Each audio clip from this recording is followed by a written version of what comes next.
एक गांव में एक गरीब औरत रहती थी। उसका दुनिया में कोई नहीं था।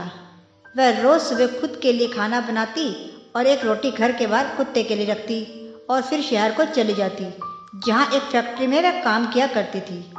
खाना बनाने और घर के बाकी काम करने में वह अक्सर लेट हो जाती थी, जिसके कारण उसे बस पकड़ने में देरी हो जाती थी और वह भाग भाग कर बस पकड़ती थी। उसकी जिंदगी ऐसे ही चल रही थी। एक दिन सुबह खाना बनाते हुए वह सोचने लगी, मैं रोज सुबह एक रोटी कुत्ते के लिए बनाती हूँ, जिससे मेरा समय भी लगता है और अनाज भी जल्दी खत्म हो जाता है।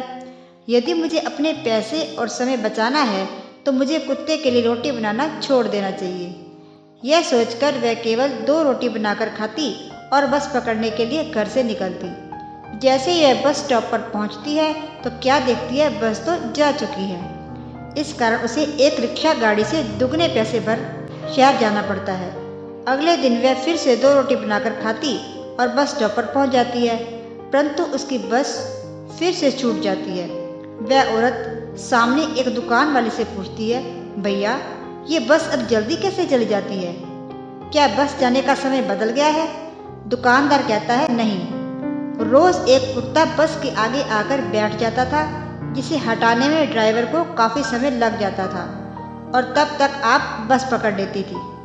2 दिन से ना जाने वह कुत्ता कहाँ गया। वह औरत समझ जाती है कि जिस कुत्ते को वह रोटी खिलाती थी वही कुत्ता उसके लिए बस रोकता था। अब उसने पैसे और समय बचाने के लिए रोटी खिलाना बंद कर दिया तो उस कुत्ते को भोजन की तलाश में कहीं और जाना पड़ता है, जिसके कारण उसकी बस छूट जाती है। जो पैसे रोटी से बचाए वही पैसे शहर जाने के लिए रिक्शा गाड़ी पर खर्च हो गए। अगले दिन उसने फिर से कुत्ते को रोटी खिलाना शुरू कर दिया और उसे समय से बस मिल गई। इस कहानी से हमें यह शिक्षा मिलती है कि हमें हमारे कर्मों के अनुसार ही फल मिलता है।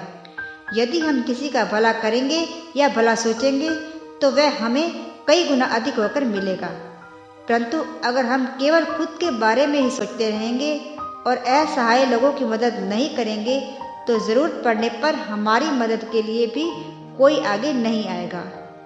ईश्वर सब देख रहा है।